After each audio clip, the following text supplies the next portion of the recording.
네, 안녕하세요. 반갑습니다. 오늘은 아주 특별한 영상을 한번 준비해 봤습니다. 뿅아리 보이시나요? 뿅아리. 예, 바로 이름하여 생기초 계산 특강을 한번 진행해 보는 시간 갖도록 하겠습니다. 해커스에서 이제 저 이종호 입성 기념으로 특별히 마련한 그런 생기초 계산 특강이니까, 제 강의를 들으신 분들이든 그렇지 않으신 분들이든요, 이 생기초 계산 특강은 반드시 수강을 해주시고, 한 번 들으면 안 되고 두 번, 세 번, 최소 한 2, 3회 정도의 반복을 강의를 통해서 해주시면 좋을 것 같습니다. 자료는 제가 여러분들 접근성이 좀 좋도록 하기 위해서 교재로 하지 않고요, 이렇게 프린트로 총 12p, 장수로 치면 6장으로 이제 생기초 계산 특강을 진행을 해봤는데요. 생기초 계산 어떻게 구성이 되어 있는지를 좀 살펴보는 시간을 갖고 이제 수업을 진행 한번 해보도록 하겠습니다. 먼저 여기 잘 보면 계산기 활용 팁이라고 있을 겁니다. 생기초 계산에서 준비한 내용들 좀 확인해 보면, 첫 번째는 이제 계산기 활용 팁입니다. 계산기 활용 팁. 우리가 이제 시험장에 가실 때 계산기를 간혹 안 가지고 들어가는 분들도 계시더라고요. 나는 그 사람들이 제일 무섭고 용감하고 막 그런 것 같아요. 계산기를 안 가지고 시험장에 들어간다. 아주 큰일 날 일인데, 일단 그 시험장에서 계산기 가지고 들어가시는 분들은 대부분 저한테 부동산학 개론을 배웠을 가능성이 상당히 높습니다. 저는 계산기 누르는 방법까지도 좀 알려드릴 겁니다. 계산기 활용 팁 한 7개 정도 준비해 봤고요. 두 번째는 이제 기초 계산 팁. 그래서 뭐 분수라든지 뭐 이렇게 소수라든지 이런 부분들에 대해서 기초 계산 팁 한 2개 정도, 반드시 아셔야 될 팁 2개 정도를 준비해 봤고요. 세 번째는 우리 반드시 아셔야 될 필수 공식 18선 18개랑 여기에 맞는 기출문제, 지금은 미리 보는 기출문제가 되겠죠. 기출문제들을 풀어보는 시간을 갖도록 할 거예요. 그리고 마지막으로 서비스. 서비스는 어떤 걸 준비했냐면, 제가 실제로 이제 제 계산기로 여러분들 숫자 입력하는 것을 갖다가 손모양까지 해서 계산기하고 함께 나오게끔 그렇게 좀 보여드리는 그런 영상도 준비를 했는데요. 그거는 좀 특별한 이렇게 또 장치가 좀 필요한가 봐요. 위에서 이렇게 계산기를 찍는.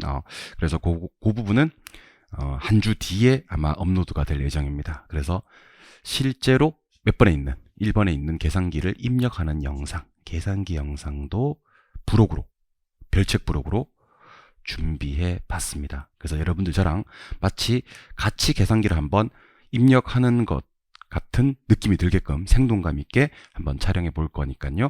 오늘은 총 한 4강, 그리고 계산기 활용 영상까지 하면 총 5강을 한번 준비해 보는 그런 시간을 갖도록 할 겁니다. 즐겁나요? 그래서 일단은 오늘은 뭐 계산기 영상은 여러분들이 나중에 참고를 하도록 하고요. 오늘은 계산기 입력은 못하지만 여러분들과 함께 계산기 입력을 한번 해볼 텐데, 준비하셔야 되는 계산기를 좀 알려드리도록 할게요. 잘 안 보이실 수도 있는데, 요거 다이소에 가면 3,000원 주면 구입할 수 있는 계산기거든요.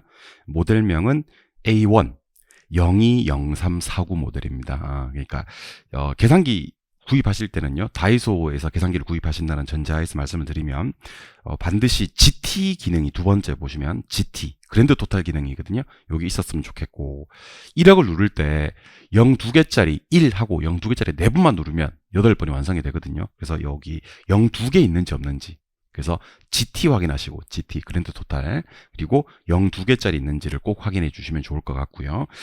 참고로 제가 이렇게 권하지 않는 계산기, 제가 이제 수업 시간에 활용하는 계산 방식이 안 먹는 계산기가 2개 있더라고요. 일단 카시오 계산기는 저는 별로 좋지 않다고 생각합니다. 카시오 미안합니다만은 카시오 계산기는 제가 활용하는 계산이 안 돼서 그래요. 쌀집 계산기, 일반 쌀집 계산기가 좋고요.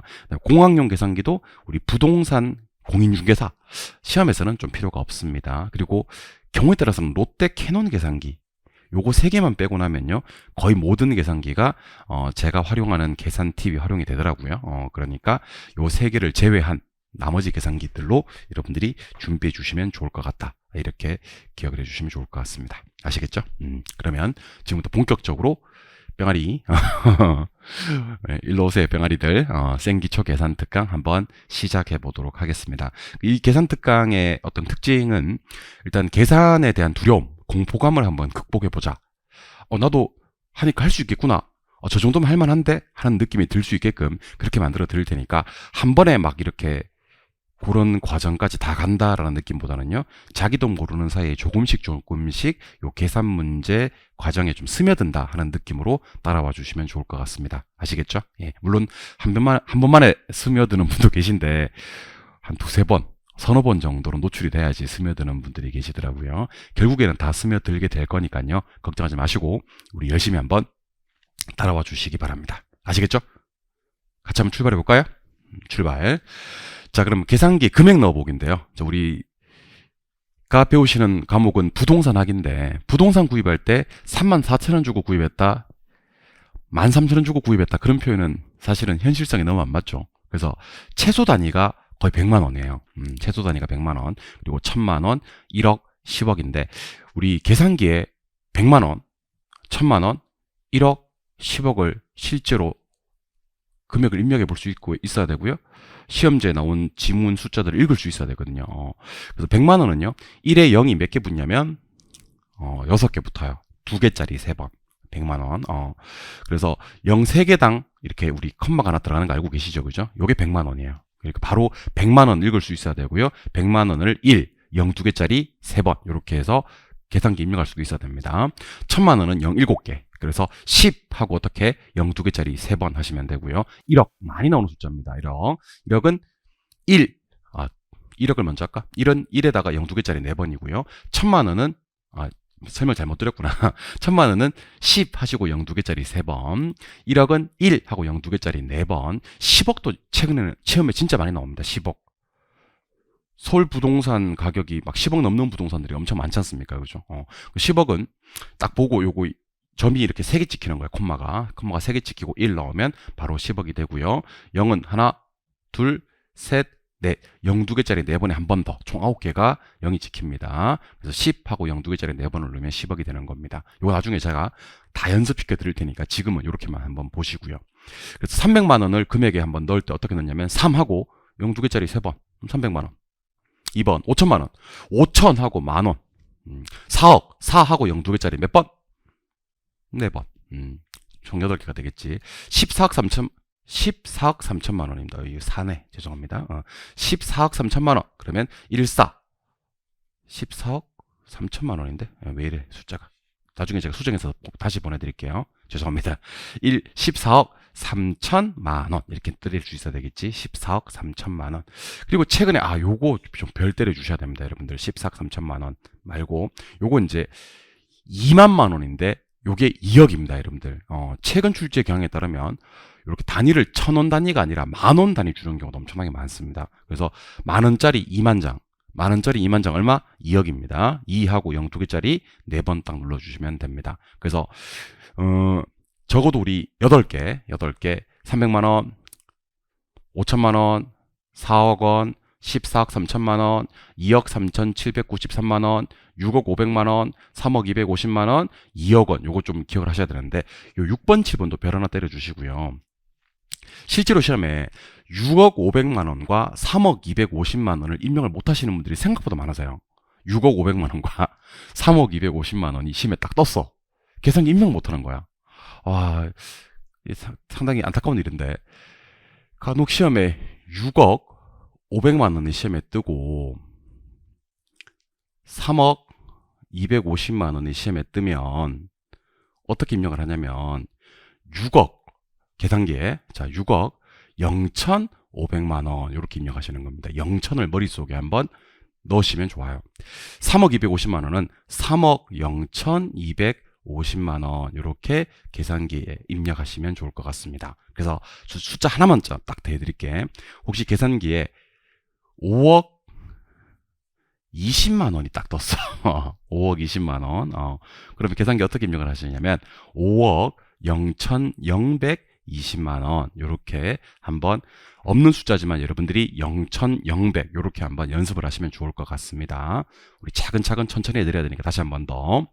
6억 500만 원은 6억 0,500만 원 이렇게 하실 수 있겠죠. 3억 250만 원은 3억 0,250만 원 이렇게 0이 있다라고 생각하시고 입력하는 거야. 5억 20만 원, 5억 20만 원은 5억 0,020만 원 이렇게 계산기 입력하시면 좋을 것 같습니다. 여러분 실제로 중개 실무에 나가시면 6억 500만 원이나 3억 250만 원이나 5억 20만 원을 입력할 일이 있을 것 같다, 없을 것 같다? 있겠죠. 그렇죠? 근데 이제 여러분들 요즘에는 공동중개가 많단 말이에요. 그래서 이제 여기 매도 의뢰인, 매수 의뢰인, 물건지 가서 이제 계약서를 씁니다. 그죠? 그러면 벌써 그쪽 중개업자까지 해서, 중개사까지 해서 공동중개한다고 가정했을 때는 한 사무실에 빼곡하게 6명, 7명이 있단 말이에요. 근데 계산기에 내가 6억 500만 원을 쳐야 되는데 6억 500만 원을 못 쳐, 내가 지금. 3억 250만 원을 못 쳐. 5억 20만 원을 못 쳐. 얼마나 부끄러운 일입니까? 그죠? 그래서 우리 생기초 계산 특강을 통해서 실제 시험장에서도 당연히 문제를 맞추셔야 되겠습니다만은 중개 실무에서도 이렇게 하실 수 있었으면 좋겠다는 얘기입니다. 간혹 뭐 강의 들으시면서 뭐 5천만 원일 때는 5천만 원을 다 치지 말고 5천만 쳐라. 뭐 100만 원일 때는 100만 원을 다 치지 말고 100만 쳐라. 이렇게 얘기하시는 분들도 계시는 것 같은데 저는 반대입니다. 저는 개인적으로 반대고 금액은 다 치는 게 좋습니다.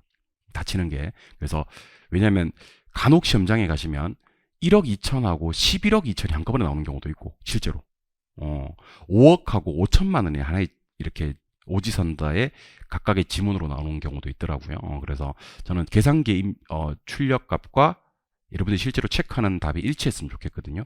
그리고 요거는 기초 계산을 통해서 충분히 극복 가능한 일이니까 반드시 제가 하라는 대로 하시기 바랍니다.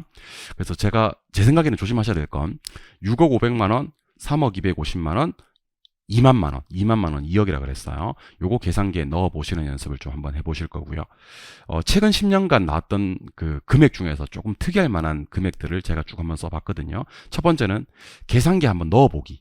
요 금액들을 계산기에 한번 넣어보기고, 두 번째는 금액을 한번 읽어보는 겁니다. 이건 나왔을 때 읽어보는 거.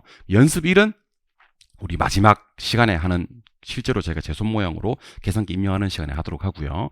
연습 2는 저랑 같이 한번 읽어보도록 하겠습니다. 1번부터. 요거 얼마예요? 그러면 1222만 2천원 이렇게 해야 됩니다. 1번. 1번 얼마라고요?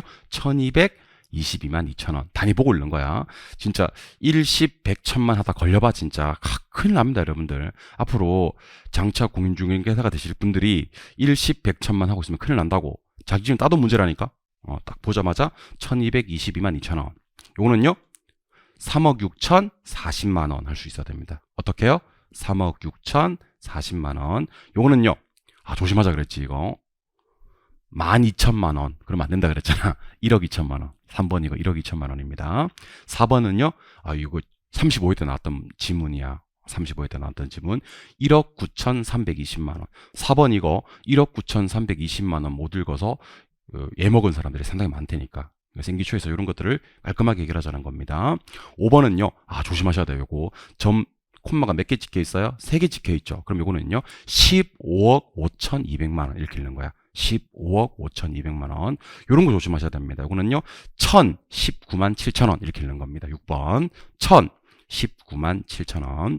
요거는요 3억 7,800만 원. 7번입니다. 3억 7,800만 원. 8번 조심하자 그랬죠. 이거 5억 원입니다. 5만만 원 하면 안 된다 그랬지. 5억 원 이렇게 읽는 거고요. 9번은요. 3억 3,075만 원 이렇게 읽으셔야 됩니다. 어떻게 해요? 3억 3,075만 원. 10번. 요거 이제 10억 단위가 되겠네. 10억 9,200만 원 이렇게 읽는 거야. 어떻게 해요? 10억 9,200만 원 이렇게. 11번 어떻게 읽는다고요? 1,080만 원 이렇게 읽는 거예요. 1,080만 원. 12번은요. 6억 죄송합니다. 12번은요. 6,303만 원 이렇게 읽는 겁니다. 어떻게 해요? 6,303만 원 이렇게 읽는 겁니다. 지금 요게 제가 갑자기 잡힌 특강이라 가지고 지금이 꽤 아침입니다. 이른 아침. 그래서 나도 자다 일어난 지 얼마 안 돼서 정신이 없네. 미안합니다. 다시 정신줄 잡고 연습 2번 금액 읽기 한번 연습 도전해 보도록 하겠습니다. 연습 첫 번째 1번 어떻게 해요? 1222만 2천 원이요. 2번은요 3억 6천 40만 원이요. 3번은요 1억 2천만 원이요. 4번 35일 때 나왔던 거라 그랬죠. 1억 9,320만 원이요. 5번이요. 10억 단위라 그랬습니다. 15억 5,200만 원이요. 6번은요. 1,019만 7천 원이요. 1,019만 7천 원이요. 7번은요. 3억 7,800만 원이요. 7번은 3억 7,800만 원. 8번이요. 5억 원이요. 8번은 5억 원이요. 9번은요. 3억 3,075만 원이요. 3억 3,075만 원. 10번이요. 10억 9,200만 원이요. 10억 9,200만 원이요. 11번 1,080만 원이요. 11번 1,080만 원이요. 12번은 6,303만 원이요. 6,303만 원. 요거 1번부터 12번까지 한 번도 말 꼬이지 말고, 아까 저처럼 말 꼬이지 말고 열심히 읽으실 수 있어야 됩니다. 금액 넣어보는 거는 우리 나중에 실제로 연습할 때 그때 저랑 같이 하도록 하고요. 지금은 연습 1보다는 연습 2 쪽에 무게중심을 두시기 바랍니다. 그래서 계산기 활용 팁 첫 번째, 계산기에 금액 넣어보기는요, 실전에 가서 할 분량을 조금 남겨두고요, 실제로 금액 잃는 거 넣어보는 거 이렇게 한번 정리를 해봤습니다. 특히 우리 2만만 원 했던 거 2억이라 그랬어요. 5만만 원 했던 거 5억이라 그랬어요. 6억 500만 원은 6억 0,500만 원으로 입력, 3억 250만 원은요 3억 0,250만 원으로 입력. 특히 100만 원 단위, 1000만 원 단위, 1억 단위, 10억 단위까지는 자유자재로 여러분들이 계산기에 입력할 수도, 금액을 읽을 수도 있어야 된다. 그런 것을 기억해 주시면 좋을 것 같습니다. 오케이. 두 번째, 우리 그 부동산 학개론 계산 문제 풀다 보면 그렇게 퍼센테이지가 엄청 많이 나옵니다. 퍼센트. 요거 있죠, 그죠? 퍼센트.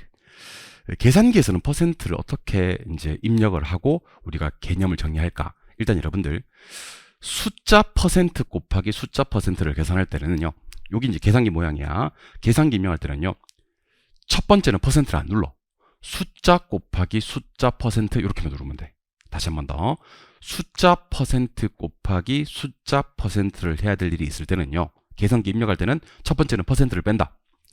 숫자 곱하기 숫자 퍼. 그리고 퍼센트 계산은요, 마지막에 는도 절대로 누르지 않습니다. 그냥 퍼센트 하면 지가 알아서 계산을 벌써 연산을 해버립니다, 여러분들. 그래서 숫자 곱하기 숫자 퍼 이렇게 기억하시면 되고, 숫자에다가 숫자 퍼센트를 곱할 때도 마찬가지로 똑같습니다. 숫자 곱하기 숫자 퍼 이렇게 하시면 됩니다. 근데 숫자에서 특정 숫자 퍼센트를 뺄 일이 있거든요. 그대로 빼주면 돼요. 숫자 빼기 숫자 퍼 이렇게 하시면 됩니다. 그러면 결국 1번, 2번에서 느낄 수 있는 교훈은 숫자 퍼센트 곱하기 숫자 퍼센트를 계산할 때는요, 숫자 곱하기 숫자 퍼 하시면 되고, 숫자에다가 숫자 퍼센트를 곱할 때도요, 똑같습니다. 숫자 곱하기 숫자 퍼 하시면 되고요. 숫자에서 숫자 퍼센트를 뺄 일이 있을 때는요, 그냥 빼시면 돼요. 그렇게. 그래서 실제로 여러분들이랑 저랑 요거는 연습을 좀 한번 해볼 건데, 어떻게 할 거냐면 4% 곱하기 30% 값이 얼마가 될까? 4% 곱하기 30% 값이 얼마가 될까? 요거를 계산기 입력할 때는요, 4 곱하기 30% 때리면 됩니다. 4 곱하기 30% 때리면 실제로 계산기에 1.2가 딱 떠요. 그러니까 4% 곱하기 30% 때릴 필요 없다니까 4 곱하기 30% 이렇게 때리면 계산기에 1.2가 딱 뜬다니까. 좋아요? 두 번째, 12억에 25%를 계산하는 경우가 있습니다. 12억에 25%. 그때는 12억을 때리고, 12억 때릴 줄 알죠, 이제? 1, 2 하고 0 2개짜리 4번 누르면 12억이 된다 그랬잖아, 그지? 12억 때리고, 여기다가 곱하기 25% 때리면 지가 알아서 얼마를? 3억을 계산해 줍니다. 그리고 경우에 따라서는 12억에서 25%를 빼야 될 일이 있다니까요. 빼야 될 일이. 그때는 여러분들이 12억에 25%를 계산해서 뺄 필요가 없고, 그냥 12억 빼기 25% 그러면 지가 알아서 25% 빼준다니까? 그럼 알아서 지가 9억을 만들어주는 겁니다. 그래서 숫자 3개, 오른쪽에 계산기 입력해야 될 값 2개를 비교하면서 한번 정리해 주시면 좋을 것 같아요. 한 번 더. 4% 곱하기 30%는요, 4 곱하기 30%. 오케이?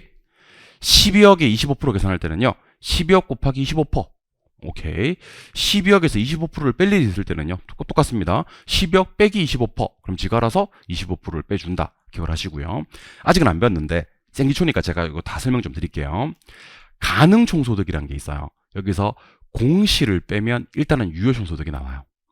여기서 영업경비를 빼면 순영업소득이 나옵니다. 아직 안 배웠으니까 편하게 들으세요. 가능총소득에서 공실이라는 걸 빼면 유효총소득이 나오고 영업경비를 빼면 순영업소득이 나오는데 제가 이 문제를 왜 냈는지 여러분들이 느낌이 오셔야 됩니다. 문제에서는 뭘 구하래요? 순영업소득을 구하래요.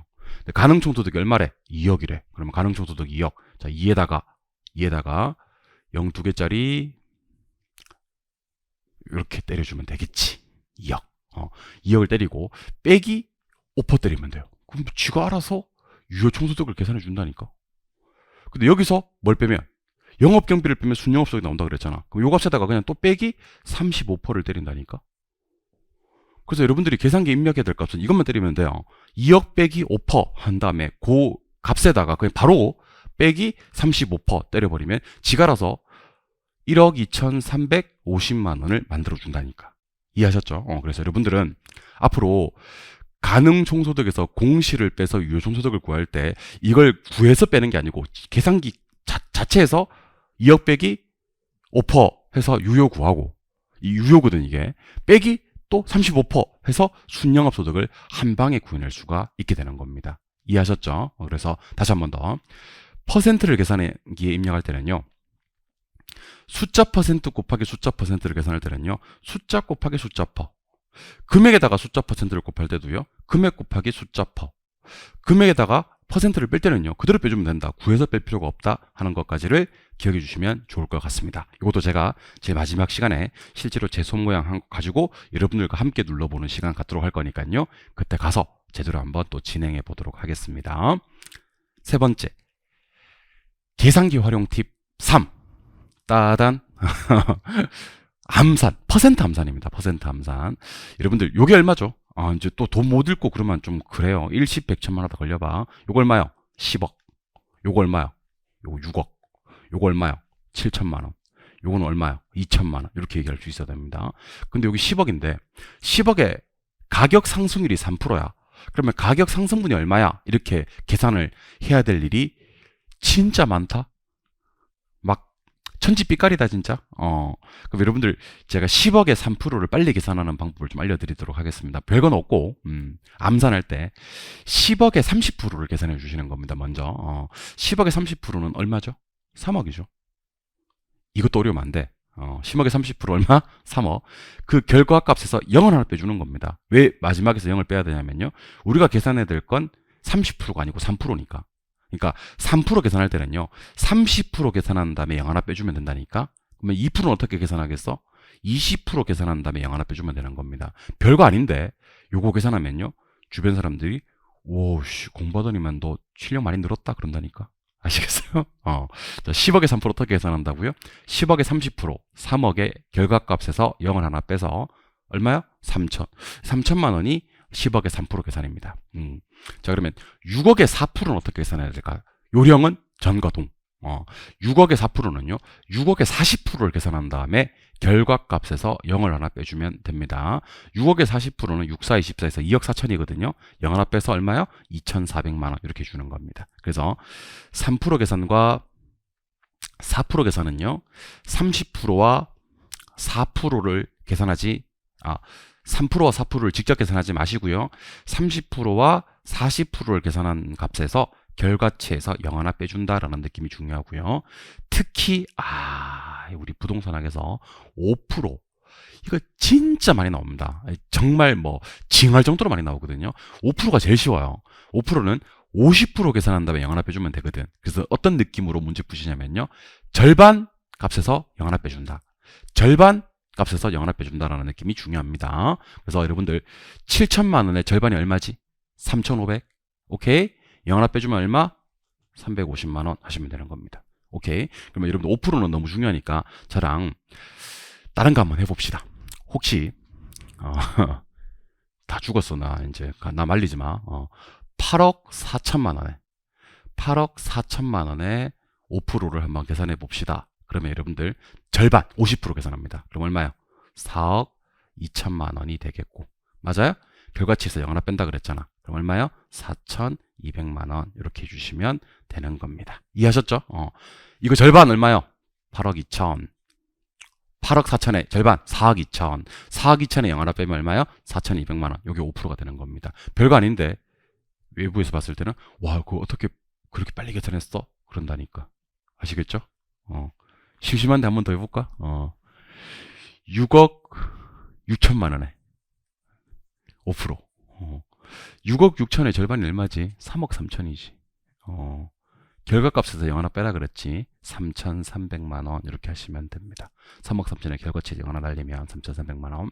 이게 이제 5% 계산값입니다. 5% 진짜 많이 나오니까 꼭 좀 기억을 하시기 바랍니다. 그래서 제가 지금 순서대로 3%, 4%, 5%를 계산해 드리고 있는데 5%가 진짜 많이 나온다 라는 얘기를 드린 바가 있습니다. 계속 갑니다. 가능 총소득이 2천만 원인데 공실 및 대손충당금이 가능 총소득이 25%다 이렇게 돼 있어. 그지? 그때 공실을 구하래. 25%. 여러분 25%도 꽤 많이 나오는 숫자거든요. 25%는 이렇게 계산하시면 됩니다. 절반. 뭐 계산하고? 50% 계산하고 한 번 더 절반. 그 값에서. 그러면 25%가 돼요. 절반. 한 번 더 절반. 절반. 한 번 더 절반. 자, 가자. 2천만 원의 절반. 1,000. 한 번 더 절반. 500만 원.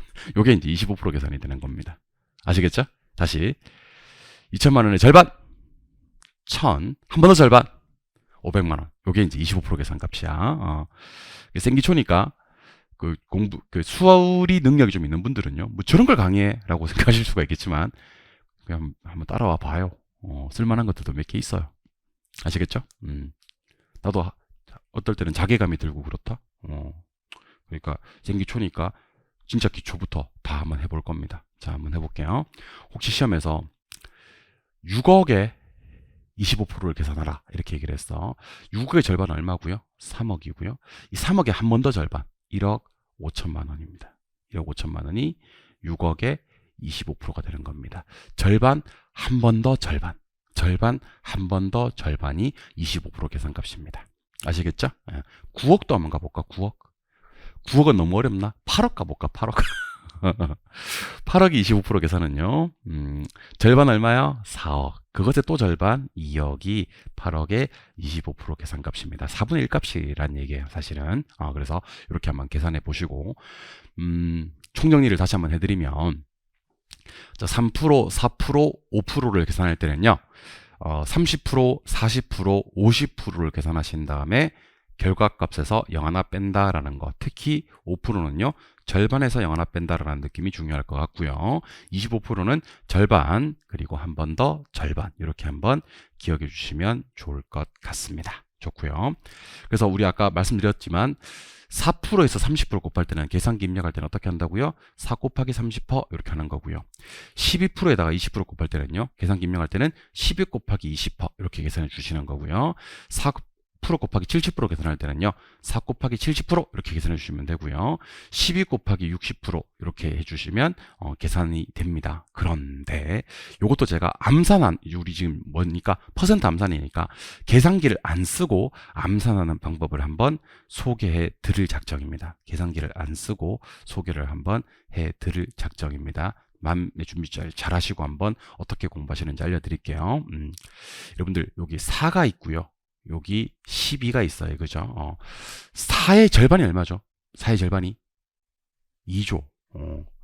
6의 절반이, 12의 절반이 얼마죠? 6이죠. 머릿속에 일단 뭐를 염두에 두신다? 2하고 6을 염두에 두신다는 거예요. 근데 내가 곱한 값이 지금 30%고 20% 아닙니까? 그죠? 30%, 20%는 50% 미만 값이에요? 50% 초과 값이에요? 미만 값이죠. 얘는 결과값이 2보다, 얘는 6보다 덜 나와야 돼. 2보다 6보다 덜 나와야 돼. 그래서 여러분들 최대 금액이 2야. 최대 금액이 6이고 걔보다 덜 나와야 돼. 그래서 43 하는데 12 그럼 절단 나는 거야. 최대값이 2라니까 절반값 50% 미만값을 곱했으니까. 그래서 이거는 1.2% 이렇게 하는 거고요. 얘는 6보다 덜 나와야 된다니까. 그래서 이거는 2.4% 하는 겁니다. 자, 근데 오른쪽 살짝 가볼까? 아까랑 똑같아. 4하고 12야. 그러면 50% 값이 얼마지? 2하고 6이지. 오케이? 그럼 2하고 6보다 이번에 곱하는 퍼센테이지는 70%와 60%가 되는 겁니다. 따라서 결과값은 2와 6보다 살짝 더 나와야 돼. 2와 6보다 살짝 더 나온다니까. 그래서 47에 그러면 2.8 이렇게 하시는 겁니다. 요거는요 7.2 이렇게 해주시는 겁니다. 이게 왜 있는지 알겠죠? 자, 잠깐 연습 좀 하고 갈게요. 자, 제가 5에다가 5%에다가 그리고 8%에다가 그리고 4%에다가 20% 곱할 거고요. 30% 곱할 거고요. 40% 곱할 거예요. 똑같습니다. 4%, 5%, 8%에다가 60% 곱할 거예요. 70% 곱할 거예요. 80% 곱할 거예요. 근데 이걸 갖다가 시험장에서 경우에 따라서는 암산해야 되는 경우가 있다 없다? 있다. 그럴 때는 요것의 절반 값을 여러분들이 머릿속에 염두에 두시는 겁니다. 얼마요? 각각 2와 2.5와 얼마요? 4. 얼마라고요? 2와 2.5와 4라는 거죠. 근데 내가 곱하는 값 요 세 개를 가만히 보니까 50%보다 적은 숫자고요. 이번에는 내가 곱하는 숫자 세 개를 보니까 50%를 넘는 숫자를 곱하는 거잖아. 그지? 그럼 항상 기준값은 2와 2.5와 4라는 걸 염두에 두시고요. 얘보다 숫자가 결과값이 덜 나와야 돼. 왜냐면 내가 곱하는 숫자가 50% 미만의 숫자들이니까. 좋아요? 그래서 4, 2 그러면 0.8 해야 돼. 여기서 8% 그럼 절대 나는 거야 진짜. 5, 3 1.5 해야 되는 거예요. 1.5%. 퍼도 쓸까? 요거는 8, 4 3.2% 이렇게 해야 되는 겁니다. 결과값이 2와 2.5와 4보다 덜 나올 것 이렇게 좀 기억을 해주시면 좋을 것 같아요. 그럼 안 틀린다니까. 오케이. 이번에는 2와 2.5와 4보다 살짝 쿵 더 나올 것 이렇게 기억하시는 겁니다. 그래서 46에 2.4% 이렇게 하시는 거예요. 57에 3.5% 이렇게 얘기하는 겁니다. 88에 6.4% 이렇게 얘기하시는 겁니다. 무슨 말 이해하셨죠? 그래서 물론 계산기를 때리면 계산은 다 됩니다만은 시험장에 가셔서 퍼센트를 빨리 계산하는 방법은 이렇게 계산해 주시면 좋을 것 같다 하는 얘기를 드려봅니다. 퍼센트 암산법이었습니다. 좋아요? 예, 오케이. 이번에는 계산기에 한번 입력도 실제로 한번 해볼 건데, 자, 나중에 배울 겁니다. 실당 임대료가 60만 원이에요. 실당 임대료가 60만 원이고 20개 실입니다. 그럼 여기가 이제 가능 총소득은요. 60실 곱하기 20개 하면 되거든요. 그러면 요거는 1200만 원이 되겠지. 1200만 원. 여기서 공실이란 걸 빼면 유효 총소득이 나옵니다. 근데 공실이 지금 몇 프로라고 되어 있냐면 5%라고 되어 있습니다. 요거 이제 암산해 보자는 거야, 저랑. 암산해 보자. 그러면 1200만 원에 5%는 어떻게 계산하냐면요. 1200만 원의 절반 얼마요? 600. 오케이? 영 하나 빼면 얼마요? 60만 원이 되는 겁니다. 좋아요? 예. 그래서 요거는 공실은 얼마입니까? 그럼 5% 암산으로 60만 원 이렇게 계산하시면 되고, 혹시 유효 총소득을 구하시오. 그럴 때는요. 굳이 요거를 암산할 필요 없고 그냥 1200만 원 빼기 1200만 원 빼기 그냥 5% 때려도 된다는 얘기예요. 5% 때리면 유효 총소득이 나오거든요. 계산기 얼마가 딱 나올 거냐면 1140만 원 이렇게 나올 거란 얘기입니다. 아까 60만 원 빼면. 그러니까 암산도 한번 해보시면 좋겠지만 굳이 암산하지 않고요. 그냥 1200만 원 빼기 5% 때려도 계산기에서는 유효 총소득을 구해낼 수가 있다는 얘기입니다. 아직은 안 배웠습니다만 가능 총소득에서 공실을 빼면 유효 총소득이 나오고, 여기서 영업경비를 빼면 순영업소득이 나오는 겁니다. 여기서는 5% 한번 암산해보고, 굳이 암산해서 빼도 되지만 계산기 자체에다가 1200만 원 빼기 5%를 계산하셔도 된다는 것 기억해 주시면 좋을 것 같습니다. 계산기 활용 팁 세 번째였습니다. 이번에는 계산기 활용 팁 네 번째입니다. 계산기 활용 팁 네 번째는요. 번분수. 간혹 저한테 쓴 번분수가 뭐죠? 이렇게 계산하시는 분들이 말씀하시는 분들이 많던데, 번분수는요. 아주 번거로운 분수입니다.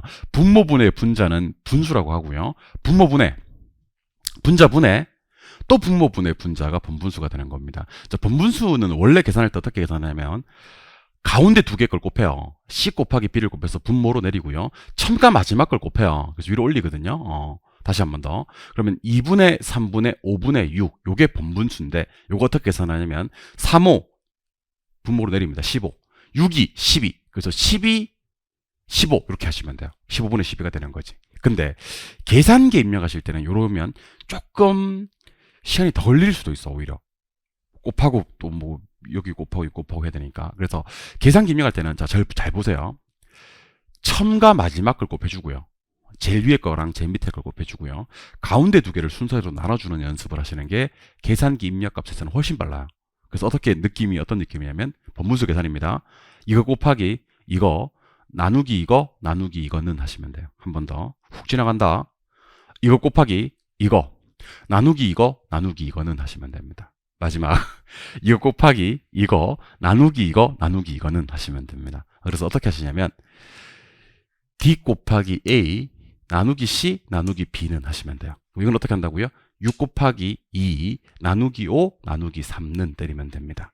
그래서 요게 나중에 입지계수 계산할 때랑 수요의 가계탄력성 계산해서 최초점 기준을 할 때와 중간점 기준 계산할 때 이렇게 번문수가 딱 두 번 나옵니다. 우리 부동산 학개론에서 번문수가 많이 나오지도 않습니다. 계산은 다 여기서 할 건데, 그럼 만약에 시험장에 가셔서 400분의 160분의 200분의 60은 계산기에서 한 방에 계산을 할 때는 어떻게 하신다? 시작. 60 곱하기 400 나누기 200 나누기 160는 때리면 됩니다. 처음과 마지막 걸 순서대로 곱해주고요. 가운데 두 개를 순서대로 나눠주시면 된다. 이거 곱하기 이거 나누기 이거는 해주시면 돼요. 그래서 여러분들 손으로 저랑 똑같이 한번 해봐요. 시작. 이거 곱하기 요거 나누기 이거는 하시면 된다고. 이거 곱하기 이거 나누기 이거는 이렇게 하시면 됩니다. 그러면 아마 0.75가 나올 겁니다. 이게 계산기 활용 팁 네 번째 번분수 계산이었습니다. 계산기 활용 팁 7개 중에서 이제 5번째로 가보도록 할게요. 연속 계산을 계산기에서 할 겁니다. 자, 실제로 우리 공학용 계산기는 제가 왜 가져가지 말라고 얘기를 하냐면, 공학용 계산기 같은 경우는 메모리 기능이 있단 말이에요. 그래서 메모리 기능을 초기화해야지만 공학용 계산기를 시험장에 쓸 수가 있습니다. 그래서 괜히 그 시험장이 안 그래도 긴장되는데 그 감독관들이 이목을 끌 필요가 없지 않습니까? 쌀집 계산기 이런 거 쌀집 계산기 들고 있으면 감독관들이 그냥 막 지나가 그냥. 근데 공학용 계산기 들고 있으면 괜히 와서 말 건대니까 초기화 됐어요 뭐 이렇게. 근데 쌀집 계산기로 우리 시험에서는요 1.05에 5승을 해줘야 돼. 1억 나누기 1.05에 5승을 해야 된다니까. 그럼 쌀집 계산기로 이걸 이제 우리는 이름하여 연속 계산이라고 하는데, A의 5승을 어떻게 계산하냐면요, 일단 A 곱하기 A는을 해줘. A 곱하기 A는을 해줘. 그럼 이게 몇 승이냐면 2승이야. 는 한 번 더 누르면 3승, 는 한 번 더 누르면 4승, 는 한 번 더 누르면 5승이 되는 겁니다. 이해하셨죠? 그래서 이거는 왜 는을 5번 누르지 않냐면 A 곱하기 A는 하는 순간 여기 2승이라고. A 곱하기 A를 했기 때문에 는 한 번 더 누르면 3승, 는 한 번 더 누르면 4승, 는 한 번 더 누르면 5승이 되는 겁니다. 그래서 바로 연습 1로 가볼게요. 1.05에 5승을 어떻게 하냐면요, 1.05 곱하기 1.05는을 하는 순간 여기 2승, 는 한 번 더 누르면 3승, 4승, 5승, 는을 4번 누르면 1.05에 5승이 되는 겁니다. 무슨 말 이해하셨죠? 근데 요게 계산이 카시오 계산기가 안 되더라고요. 요게 왜 안 되는지 모르겠던데 이게 잘 안 되더라고. 그래서 제가 일반 쌀집 계산기를 구입하라 라고 얘기했던 이유가 바로 거기 있습니다. 1.05 곱하기 1.05는 한 몇 승? 2승. 는 한번 더 누르면 3, 4, 5 이렇게 하시면 되는 겁니다. 이해하셨죠? 절대로 이거 핸드폰으로 연습하시면 안 됩니다. 시험장에서는 핸드폰을 쓸 수가 없지 않습니까? 계산할 때. 그게 습관화되면 안 좋다니까 오히려.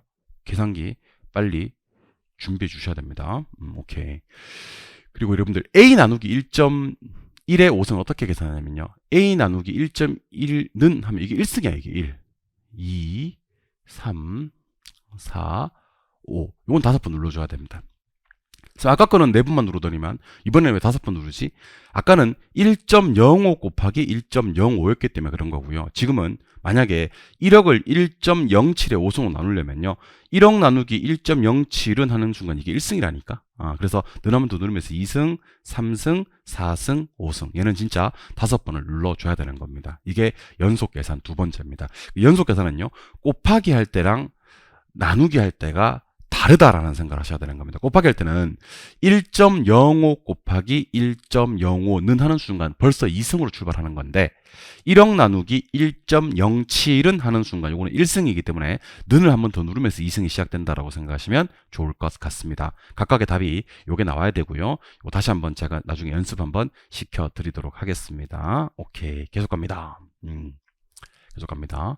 다음 숫자를 모두 1.07로 나누면, 자, 우리 문제 풀다 보면요. 4,790만원을, 2,675만원을, 3,210만원을, 4,815만원을 전부 다 1.07로 나눠야 될 때가 있습니다. 숫자 4개를 전부 다. 같은 숫자 1.07로. 그럴 때는요. 첫 번째만 이걸 해줘요. 7490 나누기 1.07을 해줘요. 그 다음부터는요. 2675는 3210은 4815를 눌러주면 됩니다. 물론 처음에 AC 올클리어가 들어가줘야 됩니다. 이거 나중에 제가 계산기 계산할 때 한 번 더 소개를 해드릴게요. AC 하고 7490 나누기 1.07은 하면 계산기에 7000이 떠.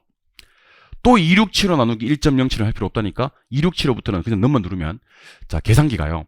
7490 나누기 1.07은 하는 순간 계산기가 생각을 딱 해요.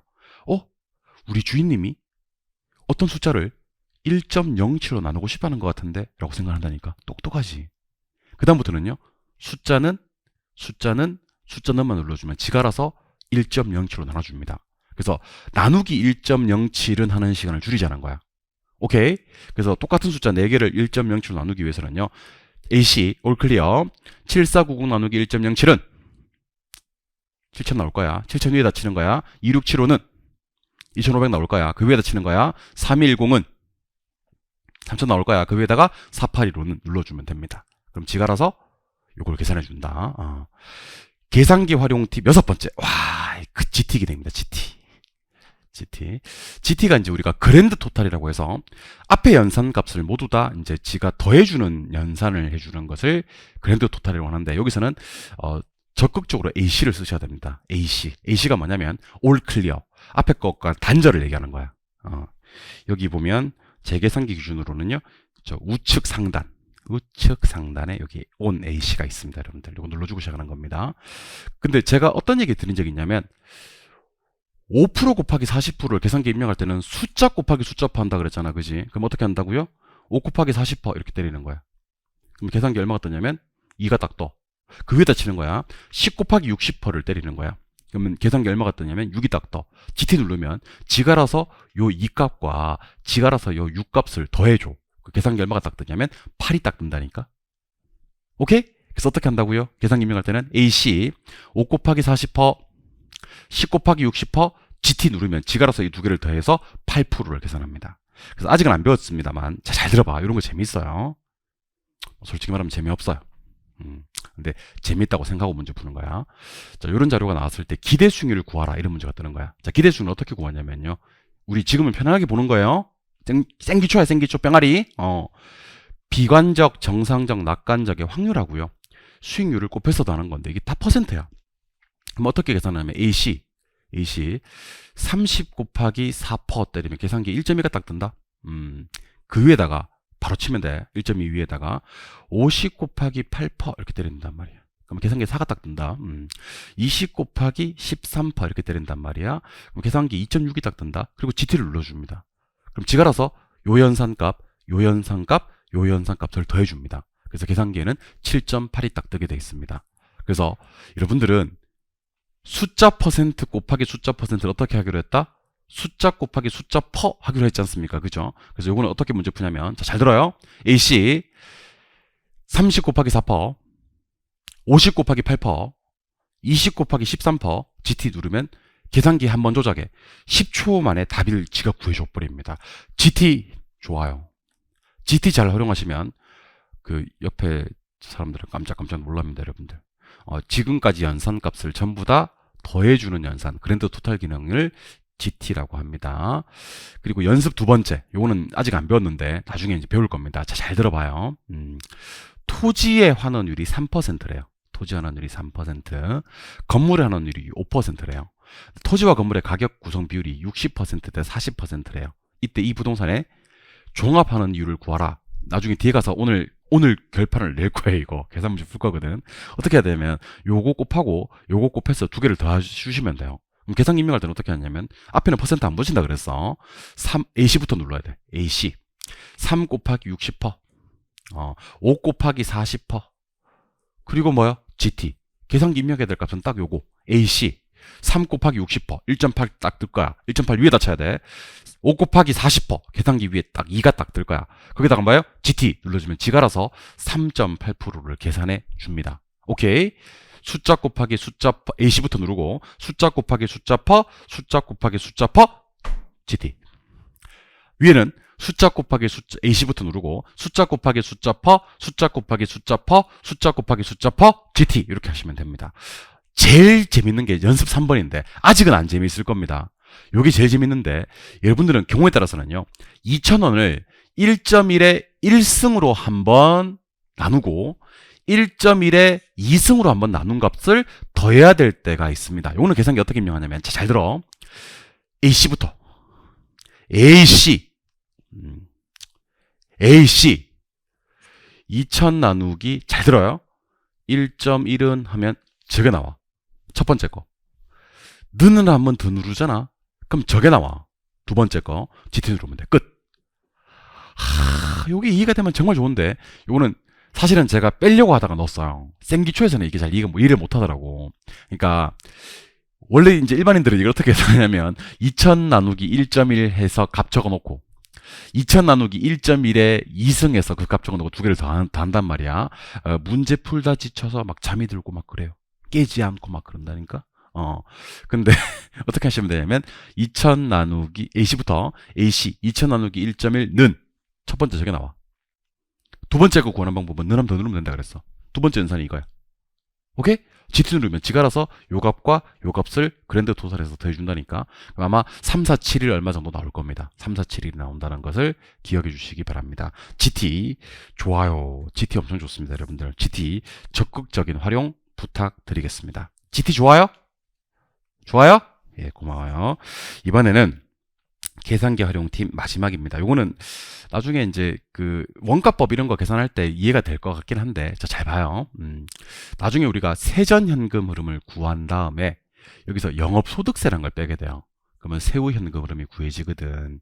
근데 만약에 세전현금 흐름이 4,000이야. 영업소득세가 800이고. 그럼 세후현금 흐름이 얼마가 되냐면 3,200이 되겠지, 그치? 우리는 뭐만 구하면 되냐면 3,200만 구하면 된다고. 근데 계산기에 뭐가 딱 떠 있는 경우가 많냐면 요 800이 떠 있는 경우가 뭐 더 많아. 영업소득세가 먼저 계산기를 통해서 구할 거거든. 그럼 800에서 4,000을 빼도요 3,200이 나온다니까. 앞에 뭐가 붙어서 그렇지, 마이너스가 붙어서 그렇지. 뭐만 안 읽으면 돼? 마이너스면 안 읽으면 돼. 이해하셨죠? 그래서 A에서 B에서 C를 빼면 A가 나옵니다. 우리는 뭐만 구하면 돼? 요 A만 구하면 돼. 근데 C에서 요 B를 빼도요 마이너스 A가 나온다니까. C에서 B를 빼도 마이너스 A가 나온다니까. 그러니까 결국 여기 숫자도 있지만 100에서 20을 빼면 80이 나옵니다. 우리는 뭐만 구하면 돼? 80만 구하면 돼. 20에서 100을 빼도 마이너스 80이 나옵니다. 뭐만 안 읽으면 돼? 마이너스만 읽으면 돼. 이게 뒤에 가시면서 연습 두 번째에 그야말로 빛을 발합니다. 이게 정말 중요합니다. 나중에 우리 재조달 원가에다가 감가 누계액이라는 걸 빼면 적산가액이라는 걸 구할 수가 있거든요. 적산가액이 핵심입니다. 근데 계산기에는 뭐가 찍혀 있냐면 감가 누계액이 찍혀 있단 말이야. 예를 들면 재조달 원가가 2억이고 감가 누계액이 4,500이면 적산가액은 1억 5,500이 된단 말이야. 그래서 우리는 뭐만 구하면 되는데 1억 5,500만 구하면 되는데 4,500에서 2억을 빼도 마이너스 1억 5,500이 나온단 말이야. 뭐만 안 읽으면 된다고요? 마이너스면 안 읽으면 된다고요. 이걸 좀 기억해 주시면 좋을 것 같습니다. 그래서 우리 첫 번째 시간에서는요, 생기초 계산 특강에서 아직은 계산기를 직접 제가 입력해 드리지는 않았습니다만은 계산기 활용 팁 7가지에 대해서 소개를 해 드렸습니다. 첫 번째는 계산기에 금액 넣어보기. 연습 많이 하셔야 되겠죠? 오케이. 두 번째는 퍼센트 계산. 퍼센트 계산은 숫자 곱하기 숫자 퍼한다는 거. 숫자 빼기 숫자 퍼한다는 걸 좀 기억해 주셔야 된다 그랬습니다. 퍼센트 암산. 30%, 40%, 50%를 계산한 값에서 결과값에서 0 하나 빼주면 된다 했던 거 있죠. 25% 계산은 절반에서 또 절반. 그리고 항상 30% 곱하거나 40% 곱하거나 20% 곱할 때는요, 내가 처음 우리가 곱하기 전에 숫자 절반 값보다 적은 숫자가 나올 거고요. 60%, 70%, 80% 곱할 때는요, 50% 기준 계산 값보다 많은 숫자가 나올 거다 했던 것들을 기억해 주셔야 될 것 같습니다. 계산기 활용팁 네 번째는요, 번분수 계산기 입력하는 건데, 이거 곱하기 이거, 나누기 이거, 나누기 이거는 하면 된다 그랬습니다. 연속 계산은요, 요 숫자를 실제로 보시는 게 좋아요. 1.05의 5승을 어떻게 계산하냐면요, AC 1.05 곱하기 1.05는 벌써 2승이야. 3승, 4승, 5승 이렇게 계산하시면 되고, 1억 나누기 1.07의 5승 어떻게 계산하냐면 1억 나누기 1.07은 이게 1승이야. 두 번, 세 번, 네 번, 다섯 번 해주면 된다는 거. 숫자 4개를 똑같은 숫자 1.07로 나눌 때는요, 첫 번째만 숫자 나누기 1.07은, 두 번째부터는 숫자는 해주면 된다는 거. 그랜드 토탈 기능 값은요, GT 기능은 그동안 했던 연산을 더해주는 거기 때문에 AC를 꼭 누르고 단절시켜 놓고 이제 시작을 해야 됩니다. 아니면 앞에 계산했던 것까지 얘가 다 더해버리거든요. 그래서 AC는 습관적으로, 은행 같은 데 가보면요, 은행원들이 AC를 습관적으로 막 누르고 있단 말이야. 습관적으로 누르고 시작을 한단 말이야. 그지? 이게 앞에 거랑 계산값을 단절시키기 위한 방법이거든요. 그러니까, 숫자 곱하기 숫자 퍼, 숫자 곱하기 숫자 퍼, 숫자 곱하기 숫자 퍼, GT 이렇게 하시면 되고, 요거는 두 개니까 숫자 곱하기 숫자 퍼, 숫자 곱하기 숫자 퍼, GT 이렇게 하시면 되고, 요게 좀 어려운데, 2000 나누기 1.21은 첫 번째 거, 는 두 번째 거, GT 두 개 다 하는 거 이렇게 기억하시면 좋을 것 같습니다. 마이너스 계산은 나중에 한번 실제 사례 문제를 통해서 한번 확인하시는 게 좋아요. 100 빼기 20이 80이라면 20 빼기 100 해도 마이너스 80, 80이라는 값을 앞에 마이너스만 안 읽으면 구할 수 있다는 것을 기억해 주시기 바랍니다. 이번에는 기초계산 팁 두 가지, 분수하고요. 그 다음에 이것도 중요합니다. 그 다음에 분수 소수로 변환해 보기. 여기부터 해서 좀 진행을 해볼 거고, 둘째 시간부터는 이제 본격적으로 땡기초 계산을 한번 진행해 보도록 하겠습니다. 실제로 공식 가지고 계산 문제도 한번 풀어보는 시간 갖도록 하겠습니다. 그래서 요거는요, 지금 수업을 한번 이렇게 들어주시고, 우리 입문 과정까지는 아니더라도요, 1월달, 2월달 수업을 듣고 또 한 번 도전해 보시고, 3월달, 4월달 수업을 듣고 또 한 번 도전해 보시고, 그렇게 하시면 좋을 것 같아요. 제가 요게 연습이 되고 나면 나중에 한 7월 즈음에서 세상의 모든 계산 문제, 그야말로 실전 연습을 할 거거든요. 그러니까 생기초 계산을 갖다가 최소 2, 3회독 이상 하겠다 하는 자세로 따라와 주시면 좋을 것 같습니다. 아시겠죠? 좀 쉬었다가 기초 계산 팁 두 가지 하고, 그 다음에 생기초 우리 필수 공식 하고요, 미리 보는 기출 문제까지 연결하는 연습 한번 차근차근 천천히 한번 해드리도록 할게요. 아시겠습니까? 좀 쉬었다 가겠습니다. 자, 그러면 이제 생기초 계산 두 번째 시간입니다. 일단 기초 계산 팁 두 가지를 가지고 한번 얘기해 보도록 하겠습니다. 첫 번째 시간 계산기 활용 팁은요, 제일 마지막 시간에 한 우리 5번째, 6번째 강의에서 제가 실제로 제 손모양 가지고 계산기 입력하는 거 같이 한번 연습해 보도록 해요. 기초 계산 팁 첫 번째 분수입니다. 분수. 자, 우리 A 곱하기 B가 C다. A 곱하기 B가 C다. 근데 간혹 이제 A 곱하기 B는 C다를 가지고 뭐를 구해야 되는 경우가 있냐면, A를 구해야 되는 경우가 있고요, B를 구해야 되는 경우가 있거든요. 어떻게 구해지는지 한번 연습을 한번 해보도록 하겠습니다. A 곱하기 B가 C입니다. 근데 A는요, C 나누기 B로 구할 수 있습니다. 즉 B분의 C로 구할 수가 있다는 얘기예요. 그러니까 자 보세요. 2 곱하기 5가 10이야. 그러면 2는 어떻게 구하는데? 그럼 여러분들은 5분의 10 이렇게 구하실 수 있다는 얘기입니다. 2는 5분의 10이다. 그리고 그 밑에 건 뭐냐면요, 이걸 분수라고 하고요, 이걸 분모라고 하는데, 이 두 자리는 언제든지 바꿀 수가 있습니다. 언제든지. 그래서 혹시 5는 어떻게 됩니까? 그러면 여러분들은 2분의 10 이렇게 하시면 돼요. 그래서 분수 자리와 분모 자리는 언제든지 맞바꿀 수 있다 하는 생각을 하시면 좋을 것 같습니다. 아직은 요 용어들이 익숙치는 않겠지만 그래도 열심히 한번 따라와서 개념 정리를 하셔야 됩니다. 혹시 이제 부채에다가 저당 상수를 곱하면 부채 서비스액이 나오거든요. 아직은 안 배웠습니다만 편하게 들으세요. 은행에서 빌려오는 목돈을 부채라 그래요. 목돈, 빌려오는 돈. 거기다가 저당 상수를 곱하면 은행에다 갚아 나가는 원리금 상환액이 나옵니다. 걔를 우리는 부채 서비스액이라 그래요. 그럼 결국 부채와 부채 서비스액은요, 비슷한 말이 아니라 완전 다른 말이에요. 은행에서 빌려온 돈은 뭐? 부채. 은행에다 갚는 돈은 뭐? 부채 서비스액이 되는 겁니다. 그 사이에 누가 있다? 저당 상수가 있습니다. 물론 나중에는 이제 이런 상환 방식을 원리금 균등 상환 방식이라고 해서 배우시게 될 건데, 뭐 지금은 그걸 하는 얘기는 아니니까, 부채에다가 저당 상수를 곱하면 부채 서비스액이 나온다. 그러면 이제 중요한 말이 나오네. 이제 부채 어떻게 구하는데, 그러면 여러분들은 요것분의 요거 부채 서비스액을 저당 상수로 나누시면 됩니다. 우리 나중에 오늘 수업하게 될 거예요. DTI라는 걸 공부하게 되는데, DTI는 공식이 연간 소득분의 연간 부채 서비스액에서 DTI를 통해서 구하는 것은 부채 서비스액이 구해집니다. 일단은 부채 서비스액이 구해진다. 근데 시험에서는 뭘 묻냐면 부채가 얼마인데 이렇게 물어요. 그럼 방금 구한 부채 서비스액을 뭐로 나누어서 저당 상수로 나누어서 부채를 구하게 된다는 얘기예요. 이거 꼭 좀 기억하시고, 부채 감당률을 구하는 공식 아직 안 배웠기 때문에 편하게 들으신다 그랬습니다. 부채 서비스액분의 순영업소득입니다.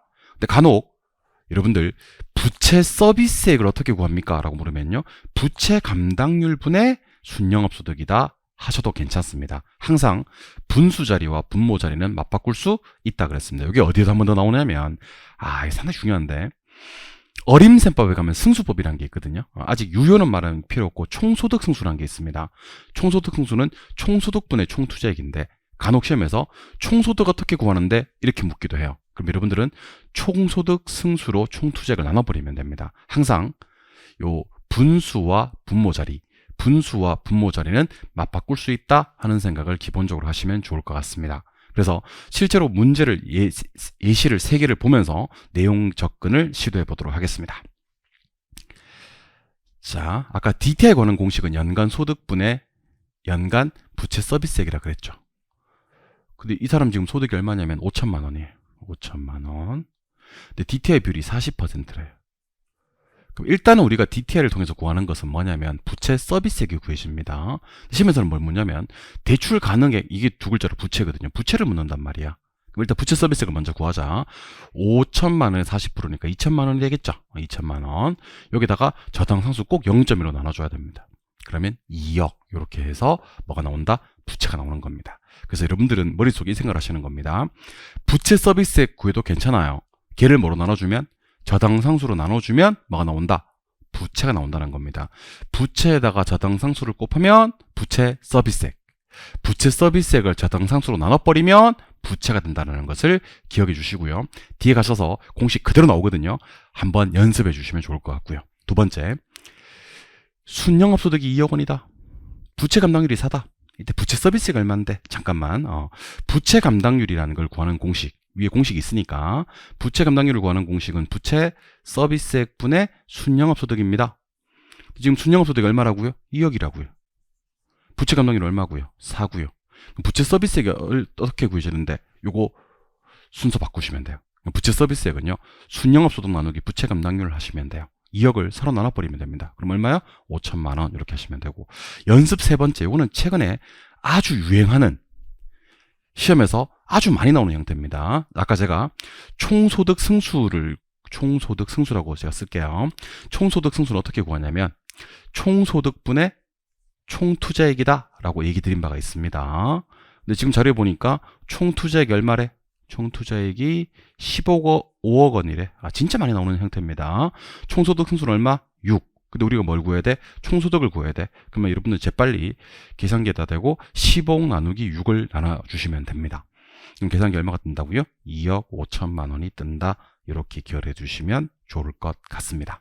그래서 A 곱하기 B가 C면 A는 어떻게 구하는데? B분의 C, 요거 기억을 하시고요. 항상 분수 자리하고요, 분모 자리하고요. 항상 분수 자리하고요, 분모 자리하고는 맞바꿀 수 있다 하는 생각을 기본적으로 하시면 좋을 것 같습니다. 자, 그럼 이제 기초계산 두 번째, 요거는 하신 분들이랑 안 하신 분들이랑 차이가 좀 크더라고요. 그래서 반드시 이렇게 분수가 나왔을 때 요거를 소수나 퍼센트로 변환 한번 해볼 수 있어야 되고요. 반대로 퍼센트를 또 소수로 변환해 볼 수 있어야 되고 그렇습니다. 분수, 소수, 퍼센트의 변환 출발해 보도록 하겠습니다. 짜잔. 2분의 1은 분수 아닙니까? 그죠? 소수로 표현하면 절반이니까 0.5지. 퍼센테이지로 50%. 연습해야 됩니다. 4분의 1은 절반의 절반 아닙니까? 그죠? 그러니까 0.25, 25%. 5분의 1, 0.2, 20%. 10분의 1, 0.1, 10%. 이렇게 변환할 수 있어야 되고요. 4분의 3, 알아야 돼요. 4분의 3, 0.75, 75%. 2분의 3, 요거 균형 문제에서 많이 나와요. 1.5, 150%. 5분의 4, 0.8, 80%. 5분의 7, 이거 좀 어렵다, 이거. 1.4, 140%가 됩니다. 이번에는 퍼센트를 소수로 한번 바꿔보도록 하겠습니다. 5% 그랬을 때 0.5 그러면 절대 안 나. 5%는 0.05야. 20% 0.2. 100%가 1. 25%가 0.25가 됩니다. 50%가 0.5. 150%는 1.5. 3%는 0.03. 400%가 4입니다. 요거는 역도 한번 가봐야 됩니다. 4는 400%, 0.03, 3%, 1.5, 150%, 0.5, 50%, 0.05, 5%, 0.2, 20%, 1은 100%, 0.25, 25% 이렇게 가실 수 있어야 됩니다. 그래서 소수 퍼센티지로의 변환, 퍼센트 소수로의 변환까지도 여러분들이 연습을 해주시면 좋을 것 같습니다. 특히 시험에 최근에 많이 나오는 숫자들 한번 정리해 봤으니까요. 앞으로는 2분의 1 그러면 바로 0.5, 50%, 4분의 1은 0.25, 25%, 5분의 1은 0.2, 20%, 10분의 1은 0.1, 10%, 4분의 3은 0.75, 75%, 2분의 3은 1.5, 150%, 5분의 3, 0.8, 80%, 5분의 7, 1.4, 140% 할 수 있었으면 좋겠습니다. 오케이. 원래는 제가 기초 계산을 여기까지 말라 그랬어요. 그리고 이제 손 모양 가지고 이렇게 치는 거 연습하려고 했는데, 그래도 제가 해커스에 들어와서 이제 입성 기념이니까, 여러분들이 얼리버드가 되게 만들어 드리려고요. 준비를 하나 더 했어요. 생기초 계산. 그래서 시험에 그 조금 복잡하게 다루어야 될 것들, 어느 정도 수업을 듣고 공부하셔야 될 내용들은 가감하게 배제를 했습니다. 딱 18개만 데리고 왔고 공식하고요. 그다음에 기출 회차를 다 표시했습니다. 요 몇 회 때 몇 회 때 나왔습니다라고 기출 회차를 표시를 하고, 그다음에 미리 보는 기출 문제라고 해서 기출 문제 예제들을 갖다가 뭐 주로 최근 것들 30회 이후 것들을 좀 데리고 왔고, 혹시 36회 때 출제 가능성이 있는 것들은 20회 때 정도 출제되었던 것들도 한번 데리고 와 봤습니다. 미리 말씀드립니다만 약간 어려울 수 있습니다. 진짜 공부 처음 하시는 분들, 가슴에 손을 얹고 나는 부동산학 개론이 처음이야 하시는 분들은 약간 어려울 수는 있긴 한데, 그래도 한번 저와 함께 도전해 보시겠습니까? 얼리버드가 한번 되어 보시겠습니까? 그래서 캐치 웜즈 하시겠습니까? 한번 해보자. 가자! 우리 한번 열심히 해서 남들보다 앞서가는. 그래서 적어도 이제 저한테 부동산학 개론 배우신 분들 입에서는 너무 힘들어서 나는 2차는 안 할래. 2차 포기할래. 너무 힘들어서 시험 자체를 포기할래. 이런 말은 안 나오게 드릴 테니까 초반에 지금 남들 팽팽 놀 때, 지금 남들 많이 놀아. 이때 우리 차근차근 열심히 남들보다 조금 더 앞서 나가는 공부를 한번 해보는 겁니다. 아시겠죠? 좀 힘들 수는 있겠지만 또 열심히 한번 따라와 주시기 바랍니다. 시험에 안 나올 수가 없는 파트가 수요 공급 이론 파트의 균형이란 파트인데요. 균형은 최근 출제 경향에서는 뭐 한 번도 안 빠지고 계속 나왔던 거죠. 일단 기본 컨셉을 좀 알려드리겠습니다. QD와 QS를 같게 만들면 됩니다. QD와 QS. QD를 수요 함수라 그래요. QS를 공급 함수라고 하고요. 이거 두 개를 같게 만들면 돼요. 최근 시험에서는 수요 함수는 가만히 있는데 공급 함수가 이렇게 있던 게 저렇게 변했다 이렇게 나오는 경우도 있고요. 아니면 공급 함수는 가만히 있는데 수요 함수가 변했다 이렇게 나오는 경우도 있어요. 근데 머릿속에 다른 건 다 집어치우고 QD와 QS만 같게 만들면 돼요. QD와 QS만 같게 만들면 됩니다. 첫 번째는 QD와 QS 요거 한번 같게 만들어 주고요. 두 번째는 또 QD와 QS 요걸 한번 같게 만들어 주고요. 균형 가격의 변화를 따지면 됩니다. 참고로 자, 이퀄 표시 왼쪽에 있는 걸 좌변이라 그래요. 이퀄 표시 오른쪽에 있는 걸 우변이라고 하고요. 좌변, 우변은 왔다리 갔다리 할 수 있거든요. 왔다리 갔다리 할 때 부가 바뀌어요. 플러스는 뭘로? 마이너스로. 마이너스는 뭘로? 플러스로. 곱하기는 뭐로? 나누기로. 나누기는 뭐로? 곱하기로. 우변이 좌변으로 갈 때 똑같습니다. 마이너스는 플러스로. 플러스는 마이너스로. 나누기는 곱하기로. 곱하기는 나누기로 바뀐다라는 것을 기억해 주시기 바랍니다. 그럼 첫 번째, 우리가 습관적으로 QD를 왼쪽에다 위치시키고요. QS를 오른쪽에다 위치시켜 주시기 바랍니다. 연습을 좀 할게요. 그러면 QD 얼마? 150-2P. Q에서는 얼마? 30 플러스 P를 같게 만들어주면 이게 균형이에요. 요때 결정되는 P가 균형 가격이고요. 요때 결정되는 Q가 균형 양입니다. 제가 밑에 해설을 다 썼기 때문에 여러분들 필기할 건 하나도 없고요. 나중에는 해설 보지 않고 문제 한번 푸시는 연습을 해주시면 좋을 것 같습니다, 여러분들. 오케이? 계산 약하신 분들 요거부터 차근차근 해결하는 겁니다. 자, 그럼 마이너스 2P가 오른쪽으로 가면 뭐가 되죠? 플러스 2P가 되겠죠. 플러스 2P가. 근데 누가 기다리고 있어? P가 기다리고 있잖아. 앞에 생략되는 것은 1, 3P가 됩니다. 30은 왼쪽으로 넘어가면 마이너스 30이 되거든요. 누가 기다리고 있었어? 아까 150이 기다리고 있었지. 그래서 얘가 120이 됩니다. 그럼 P를 구하려고 그러면 3으로 나눠주시면 되죠. 40. 그리고 여기다 40을 대입해도 되고 여기다 40을 대입해도 돼요. 어차피 둘은 뭐 할 거니까 같아질 거니까. 그럼 Q가 나오거든요. 그게 균형량이 되는 겁니다. 다시 한 번 더. QD 좌변, QS 우변, 왔다리 갔다리 하면 뭐가 나온다고요? P가 나온다고요. 그때 그 P가 무슨 가격? 균형 가격.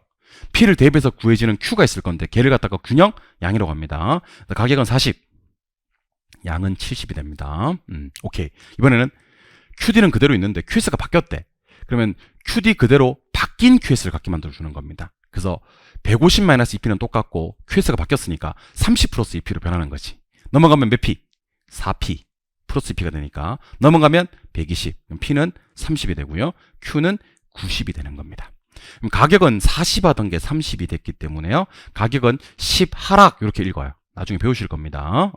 양은 70에서 90으로 갔기 때문에 양은 20만큼 증가라고 하시면 돼요. 그래서 가격은 어떻게 해요? 10 하락. 40에서 30 갔기 때문에 양은 얼마? 20 증가. 70에서 90 갔기 때문에. 그래서 지금 이걸 왔다가 완벽하게 정리한다는 느낌보다는요. 여러분 반복해서 보시기만 하면 돼요. 응? 그래서 한 두세 번 봐야 된다는 거야. 근데 하나가 더 나왔어. 공급 곡선의 기울기를 어떻게 구하느냐 이런 문제가 나왔단 말이에요. 공급 곡선의 기울기. 자, 기울기는 구하는 공식을 하나 암기하시면 좋아요. 기울기 구하는 공식은요. 잘 보세요. P 앞에 있는 숫자분의 Q 앞에 있는 숫자 하시면 돼요. 요거 왼쪽 오른쪽에 있는 거 이건 절대값입니다. 절대값은 부호는 신경 쓰지 않겠다. 부호는 신경 쓰지 않겠다. 2에다가 절대값을 씌워도 2가 되고요. 마이너스 2에다가 절대값을 씌워도 2가 됩니다. 이걸 갖다 우리는 절대값 이렇게 얘기를 합니다. 뭐라고요? 절대값 이렇게 얘기한다고요. 오케이? 그러면 공급 곡선의 기울기이기 때문에 공급 곡선의 기울기 P 이걸 개수라 그래요. P 개수분의 Q 개수 하면 됩니다. 그럼 싹 지우고 잠깐만. 싹 지우고 우리 뭘 봐야 된다고? 기울기 봐야 된다고. 기울기.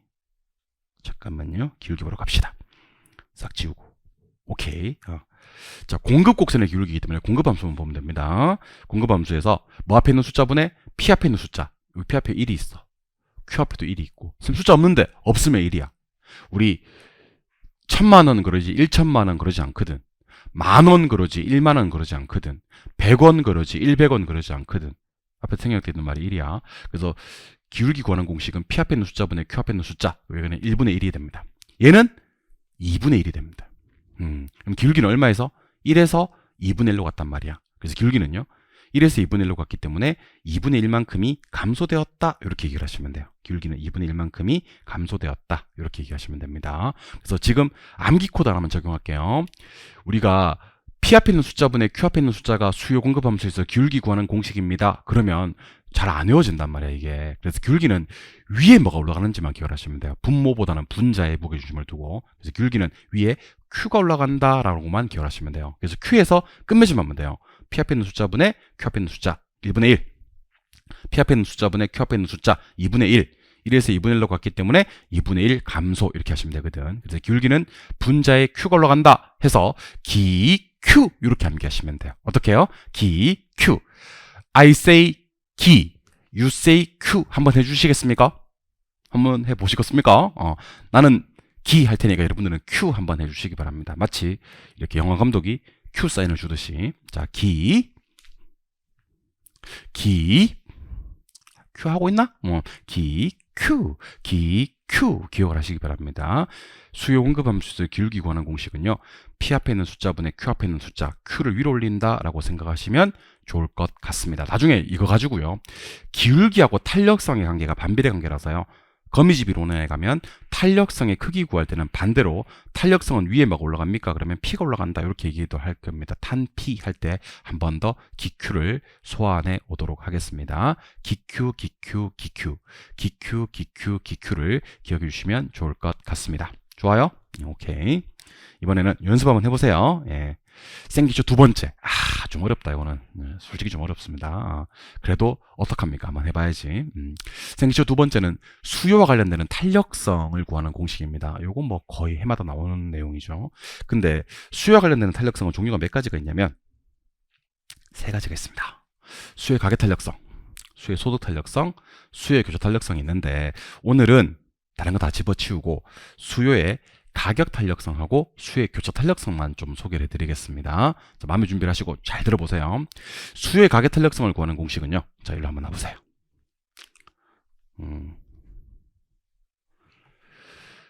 수요의 가격 탄력성을 구하는 공식은요. 자, 약식으로 가격의 변화율 분의 수요량의 변화율 이렇게 해서 여기다 절대값을 씌웁니다. 근데 여기서 중요한 게 뭔지 아십니까? 수요의 가격 탄력성은 1과 비교를 합니다. 1보다 크면 탄력이라 부르고요. 1보다 작으면 비탄력이라 부릅니다. 1일 때는 단위 탄력이라 부르고 0이면 완전 비탄력이라 부르고 무한되면 완전 탄력이라 부르는데 오늘은 이까지는 됐어요. 이까지는 됐고 수요의 가격 탄력성은 뭐랑 비교해서 1과 비교해서 1보다 크면 탄력, 작으면 비탄력이다. 요거라도 기억을 하시기 바랍니다. 그래서 수요의 가격 탄력성은 2인지 0.5인지가 엄청 중요합니다. 2면 탄력이고요. 0.5면 비탄력이거든요. 2는 1보다 크고 0.5는 1보다 작으니까. 근데 수요의 교차 탄력성이라는 게 있습니다. 수요의 교차 탄력성. 수요의 교차 탄력성은요. X제 가격 변화율분의 Y제 수요량의 변화율인데 얘는 뭐가 없냐면 절대값 따위는 없습니다. 얘는 중요한 게 0과 비교합니다. 1과 비교하지 않고. 그래서 플러스인지 마이너스인지가 중요한데 플러스면 아직은 몰라도 돼요. 대체제고요. 마이너스면요. 이걸 보완제 이렇게 얘기를 합니다. 수요의 교차 탄력성은 X제 가격 변화율분의 Y제 수요량의 변화율입니다. 여기서 중요한 거 하나 알려드릴게요. 내거 가격 변화율분의 내거 수요량의 변화율 절대값 한 다음에 1과 비교하는 것은 수요의 가격 탄력성이고요. 내거 가격 변화율분의 다른 놈 수요량의 변화율 하는 것은 수요의 교차 탄력성이고요. 얘는 0과 비교해서 플러스인지 마이너스인지만 따지면 되는 겁니다. 그래서 정리 한번 할게요. 아파트 가격 변화율분의 아파트 수요량의 변화율은 수요의 무슨 탄력성? 가격 탄력성. 1과 비교해서 1보다 크면 탄력, 작으면 비탄력을 외쳐주시는 거고요. 아파트 가격 변화율분의 오피스텔 수요량의 변화율이 있거든요. 이거는 수요의 무슨 탄력성? 교차 탄력성이고요. 이 두 개 값이 플러스 값이야. 그럼 대체제고요. 마이너스 값이면 보완제입니다. 그래서 아직은 안 배웠습니다만은 가격 탄력성은 1과 비교합니다. 1보다 크면 탄력, 작으면 비탄력이라고 합니다. 교차 탄력성은 0과 비교합니다. 물론 나중에 소득 탄력성도 0과 비교한다고 얘기할 거예요. 얘는 플러스인지 마이너스인지를 따지는 겁니다. 플러스면 대체제, 마이너스면 보완제 이렇게 해서 나중에 교소형, 가일 이렇게 암기할 거예요. 교소형, 가일, 교차 탄력성과 소득 탄력성은 0과 비교해서 플러스인지 마이너스인지를 따지고요. 가격 탄력성은 1과 비교해서 탄력, 비탄력을 따진다라는 얘기를 드리게 될 겁니다. 아직은 안 배웠기 때문에 남들도 좀 앞서간다는 측면에서 설명을 좀 드리고 있는 거예요. 한번 개념을 잡아보시고 출발 한번 해보겠습니다. 자, 수요의 가격 탄력성은 가격 변화율분의 내거 가격 변화율분의 내거 수요량의 변화율이고 절대값을 반드시 씌웁니다. 1과 비교해서 1보다 크면 탄력, 작으면 비탄력 이렇게 얘기하는 거고요. 수요 교차 탄력성은 내거 가격 변화율분의 내거 수요량의 변화율이 아니라 다른 놈의 수요량의 변화율이고요. 방향이 같은 방향 플러스면 대체제라고 부르고요. 방향이 반대 방향 마이너스면 보완제라고 부릅니다. 지금 100% 다 이해할 수는 없습니다만은 생기초 특강에서 기본 개념은 잡아주셨으면 좋겠습니다. 자, 그럼 지금부터 8장 한번 이렇게 깨보실래요? 8장 깨보시고, 자, 아파트 가격이 10% 상승했다. 아파트 수요량은 5% 감소했다. 근데 오피스텔 수요량은 8% 증가했다. 이때 수요의 가격 탄력성을 일단 한번 구해보고, 가격 탄력성을 한번 구해보고, 그 다음에 교차 탄력성도 한번 구해보고, 그리고 둘의 관계는 어떻게 됩니까? 라고 물었단 말이에요. 지금 좀 어려운 요소도 있겠습니다만 8장 끼셨으니까. 자, 수요의 가격 탄력성은요. 자, 잘 보세요. 절대값을 이렇게 씌우고 내거 가격 변화율분의 내거 수요량의 변화율이란 말이야. 내거 가격이 10% 상승했대. 플러스 10%. 아파트 가격이. 아파트 수요량이 5% 감소했대. 원래 이 값은요, 플러스 10분의 마이너스 5기 때문에, 마이너스 0.5인데 뭐를 씌우기 때문에, 절대값을 씌우기 때문에 그냥 0.5가 돼버린단 말이야. 근데 수의 가격 탄력성은 1과 비교를 하거든. 0.5는 1보다 작거든. 그래서 이거를 비탄력 이렇게 얘기를 하는 겁니다. 그래서 수의 가격 탄력성은 0.5의 비탄력이 되는 거고, 수의 교차 탄력성은 뭐 없이, 절대값 따위는 없이, 아파트 가격은 10% 상승했고요. 아까 나왔지. 근데 오피스텔 수요량은요 8% 증가했습니다. 8% 증가. 그럼 교차 탄력성이 얼마가 나오냐면 0.8이 나옵니다. 0.8이. 근데 0.8은 중요한 게 아니에요. 이게 플러스인지 마이너스인지가 중요한 거야. 0.8은 플러스야 마이너스야? 플러스지. 마이너스 0.8이 마이너스지. 0.8은 플러스입니다. 그래서 이 둘은 무슨 제가 되냐면 대체제가 되어버립니다. 그래서 가격 탄력성은 0.5의 비탄력이지만 교차 탄력성은 0.8의 둘은 대체제가 된다. 이렇게 기억하시면 좋을 것 같습니다. 아시겠죠? 예, 그러면 저랑 문제 하나만 더 풀어보도록 할게요. 자, 잘 보세요. A 가격이 예컨대 10% 상승했어요. 상승했고 A 수요량은 20% 감소했습니다. A 수요량은 20% 감소했고 B 수요량은 30% 감소했어요. 30% 감소. 자, 그럼 이때 수요의 가격 탄력성 한번 구해보고 얘가 탄력인지 비탄력인지 한번 얘기해봐라. 수요의 교차 탄력성도 한번 구해보고 요게 대체제인지 보완제인지를 한번 얘기해봐라. 지금 배우신 것으로는 좀 어려울 수 있겠습니다만은 수요의 가격 탄력성은 요렇게 하고 절대값을 씌웁니다. 근데 A 가격이 10% 상승했대요.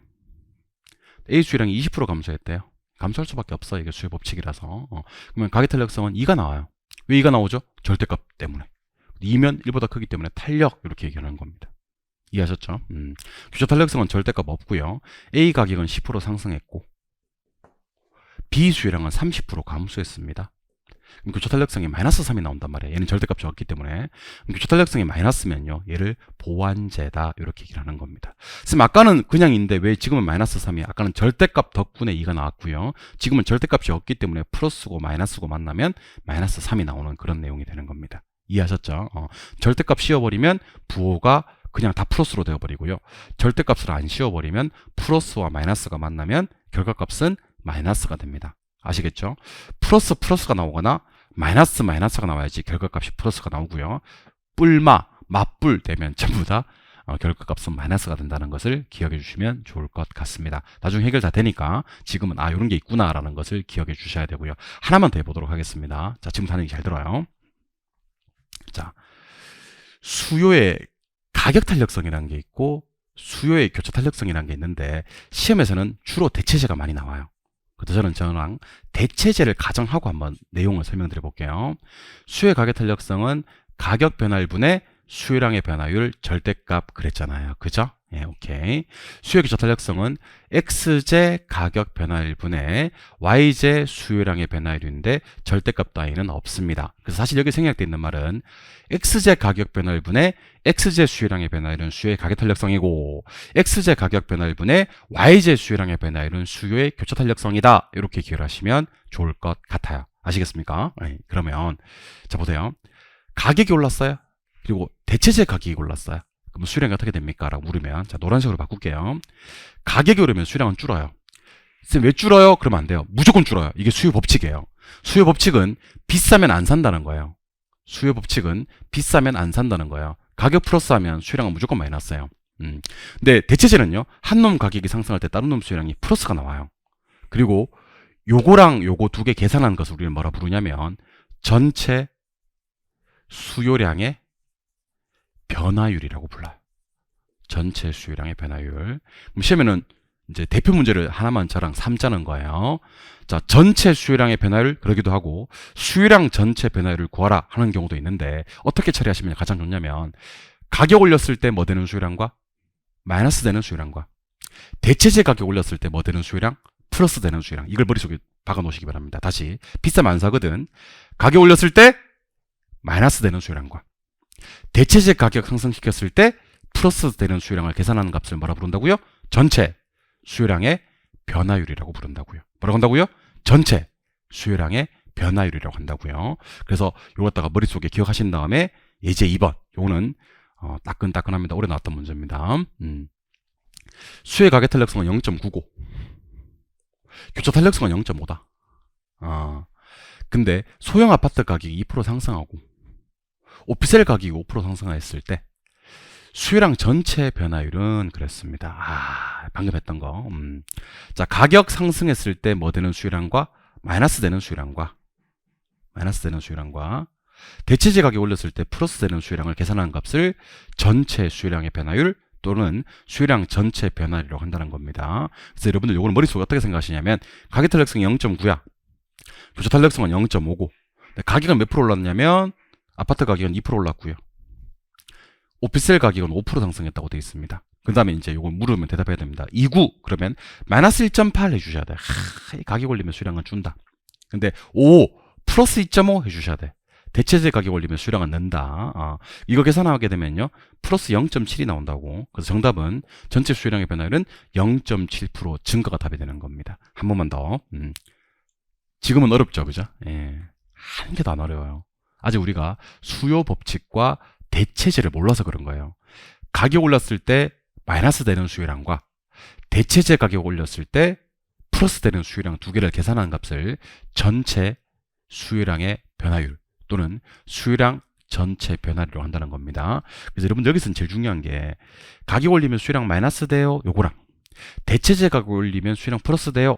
요거 두 개 계산한 값을 뭐라 부른다고요? 전체 수요량의 변화율이라고 한다고요.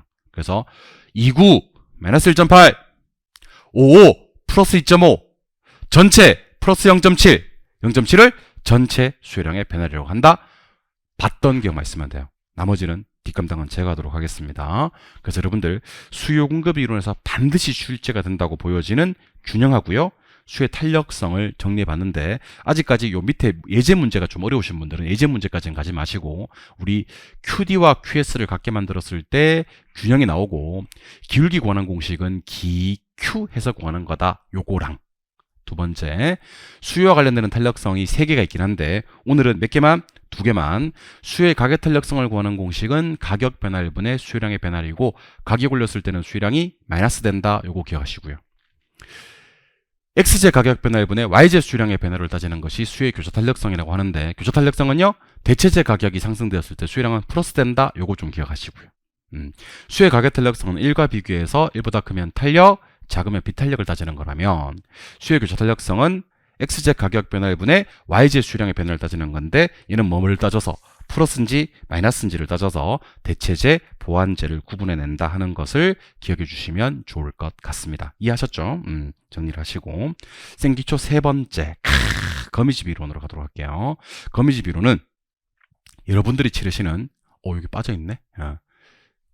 추가했는데 빠져있네. 34회를 좀 추가해 주시기 바랍니다. 빠져있네요. 여러분들이 치르시는 36회는 반드시 나온다라고 생각해 주시면 좋을 것 같습니다. 오늘은 다 하지 말고 이것만 해요. 자, 수요의 가격 탄력성이 크면요. 거미집이 어떤 거미집이 나오냐면 수렴하는 거미집이 나와요. 반대로 공급의 가격 탄력성이 더 크면 발산하는 거미집이 나와요. 수요의 가격 탄력성과 공급의 탄력성이 똑같으면 순환하는 거미집이 나옵니다. 선생님 그럼 이거는 저 계산 문제가 아닌 것 같은데 계산 문제가 아닌 것 같잖아요. 그죠? 근데 수요 함수를 줘버리고 공급 함수를 줘버리는 경우가 있어요. 요거는 문제 푸는 방법이 2개가 있는데 오늘은 제가 아까 기Q 했던 거 기억나십니까? 기울기 구하는 공식은 분자에 뭐가 올라간다고요? Q가 올라갑니다. 이렇게 함수가 그대로 나왔을 때 탄력성 구하는 공식이 있거든요. 탄력성 구하는 공식은 기울기와 반비례 관계라서 뒤집으면 돼요. P가 위로 올라가요. 탄P. 탄P를 기억하시기 바랍니다. 기울기는 위에 뭐가 올라가고 Q가 올라가고 함수 나왔을 때 탄력성은 위에 P가 올라갑니다. 그래서 수요 쪽 탄력성이 크면 수렴이 되고요. 공급 쪽 탄력성이 크면 발산이 되고요. 수요 탄력성과 공급의 가격 탄력성이 같으면 순환하는 거미집이 된다라고 기억하시면 좋을 것 같아요. 다른 건 다 집어치우고 탄P, 탄P를 기억하시면 좋을 것 같습니다. 그래서 일로 한번 와보죠. 자, 여기 D가 나오면 수요함수예요. D가 나오면 수요함수. S가 나오면 공급함수예요. S가 나오면 공급함수예요. 근데 우리는 P가 어디 있는지 찾으셔야 됩니다. 자, A 부동산과 B 부동산은 P가 왼쪽에 있고요. C 부동산과 D 부동산은 P가 오른쪽에 있죠. 그래서 얘는 오른쪽에서 왼쪽으로 가면서 탄력성을 구할 수는 없고 탄력성의 크기를 구해보는 거예요. 탄력성의 크기. 그래서 제가 25의 문제와 32의 문제를 갖다가 모아서 4개로 만들어 봤거든요. 자, 출발 한번 해볼게요. 얘는 수의 탄력성이 1분의 2가 돼요. 1분의 2, 2가 되죠. 얘는 4분의 3, 0.75가 되죠. 그럼 수의 탄력성이 더 크죠. 수탄수, 수렴하는 거미집이 됩니다. 수렴. 이번에도 2분의 1, 0.5가 되죠. 오른쪽에서 왼쪽으로. 얘는 4분의 2, 얘도 0.5가 돼요. 그럼 탄력성이 크기가 똑같죠. 그때는 순환하는 거미집이 됩니다. 순환. 오케이. 얘는 1분의 1이 돼요. 얘들은요, 오른쪽에서 왼쪽으로 가면서 탄력성의 크기를 구합니다. 탄력성의 크기는 P에서 끝맺음을 해야 되거든요. 그럼 얘는 1분의 1이기 때문에 1이 돼요. 얘는 1분의 4, 4가 돼요. 공급의 가계 탄력성이 더 크죠. 얘는 발산하는 거미집이 됩니다. 이때 이제 우리가 아까 분수를 소수로 바꾸었던 거 2분의 1이 뜨면 얘는 0.5로 해석해 주시면 됩니다. 굳이 번분수 계산할 필요가 없어. 얘는 1분의 2가 되기 때문에 수의 탄력성은 2고, 얘는 1분의 0.5가 되기 때문에 공급의 탄력성은 0.5가 되는 겁니다. 그럼 수의 탄력성이 더 크죠. 이때는 수렴하는 거미집이 됩니다. 그래서 결과적으로 수탄수, 공탄발, 수의 탄력성이 더 크면 수렴하는 거미집, 공급의 탄력성이 더 크면 발산하는 거미집이 되거든요. 같으면 순환하는 거미집인데, 기울기 구하는 공식을 역으로 해서 탄력성의 크기를 구할 수가 있거든요. 탄P, 탄력성은 P에서 끝맺음하면 됩니다. 얘는 1분의 2, 얘는 4분의 3, 2와 0.75니까 수탄이 더 커서 수렴. 얘는 0.5, 얘도 0.5, 이거는 순환. 이번에 왼쪽에서 오른쪽으로. 이게 시험에서 함수를 어떻게 주어질지는 모른다는 거예요. 얘는 1분의 1, 1, 얘는 1분의 4, 4, 공급의 탄력성이 더 크기 때문에 발산. 1분의 2, 2, 1분의 0.5, 0.5, 수탄이 더 크기 때문에 수렴. 이렇게 개념을 잡아주시면 될 것 같습니다. 이해하셨죠? 예, 그래서 거미집은 이번 36회 때 반드시 나올 거다 하는 생각을 하시고 따라와 주시면 좋을 것 같습니다. 생기초 네 번째는, 요거는 35회 때 나와버렸어요. 나와버려가지고 여러분들이 치르시는 그 36회 시험에는 안 나올 가능성이 훨씬 많긴 한데, 그래도 뭔지는 알아야 되니까 정보의 현재 가치 계산입니다. 정보의 현재 가치 계산. 정보 현재 가치 계산은요, 돈이 2개 나오면 돈을 2개 빼세요. 12억 1천만 원에다가 4억 8,400만 원 일단 빼고, 그리고 들어설 확률이 시험에 나올 거거든요. 안 들어설 확률을 곱해줍니다. 빼고 난 다음에. 그럼 여기다 몇 프로 곱해줘야 되냐면 55% 곱해줘야 됩니다. 이게 제일 중요합니다. 돈 2개 빼는 거야 그냥 빼는 건데, 들어설 확률을 곱하는 게 아니라 안 들어설 확률을 곱하는 겁니다. 그리고 나누기 아직은 안 배웠는데 그 1 플러스 R의 N승분의 1이 돼줘야 됩니다. 그래서 지금 할인율이 10%니까 1 플러스 0.1이 돼줘야 되고요. 여기 10%가 들어가줘야 됩니다. 10%는 0.1이라 그랬죠 아까. 그리고 이게 몇 년이기 때문에 2년이기 때문에 현재 가치로 당길 때는 여기다가 2승을 때려줘야 됩니다. 그러면 여기다 곱한 값에다가 나누기 1.1에 2승을 해줘야 되는데, 제가 아까 1.1에 2승 하는 방법 알려드렸죠. 나누기 1.1는 한 다음에 는 하면 더 누르면 된다 그랬지. 그래서 계산기 입력할 때는 잘 보세요. 그래서 이게 필요한 거야. 12억 1천만 원, 12억 1천만 원 빼기 4억 8,400만 원 곱하기 55% 나누기 1.1 는 아예 그냥 공식처럼 외워버리시면 됩니다. 그래서 암기하실 때는 어떻게 암기하시냐면요, 빼, 안, 나 하시면 됩니다. 빼, 안, 나 하시면 됩니다. 돈 2개 빼고 안 들어서 확률을 곱하고 1 플러스 R의 N서로 나눠주면 되는데, 2년 후 거를 땡길 때는 는 한번 더 누르면 된다. 그래서 1년짜리 정보 현재 가치를 구할 때는요, 빼앗나는, 2년짜리 정보 현재 가치를 구할 때는요, 빼앗나 는, 3년짜리 정보 현재 가치를 구할 때는요, 빼앗나 는, 5년짜리 정보 현재 가치를 구할 때는요, 빼앗나 는. 네네 선생님 하시면 되는 거지. 오케이? 그래서 정보 현재 가치는 안 나올 건데 나오면 땡큐 해야 돼. 그래서 제가 36회 때는 거의 90% 이상의 확률로 나온다 그랬었거든. 나와버렸어. 근데 제가 35회 문제를 가져오지 않은 이유는 뭐냐면, 35회 때는 1년짜리 정보 현재 가치라 너무 쉽더라고. 오히려 정보 현재 가치 계산 문제는 33회 계산 문제가 좋아요. 빼, 안, 나, 는. 그야말로 한 10초짜리 계산 문제가 됩니다. 대신에 돈 계산기 입력하는 연습을 충분히 하셔야 되겠지. 돈 2개만 하고 빼고 안 들어설 확률을 곱하고 1 플러스 R의 N서로 나눠주면 된다는 것까지를 기억해 주시면 좋을 것 같습니다. 생기초 5번째가 입지계수 LQ 구하는 건데, 요게 우리가 아까 번분수 구하는 거, 이거 곱하기 이거 나누기 이거 했던 거 기억나시죠? 이거는 조금만 쉬셨다가 들어가 보도록 하겠습니다. 쉬겠습니다.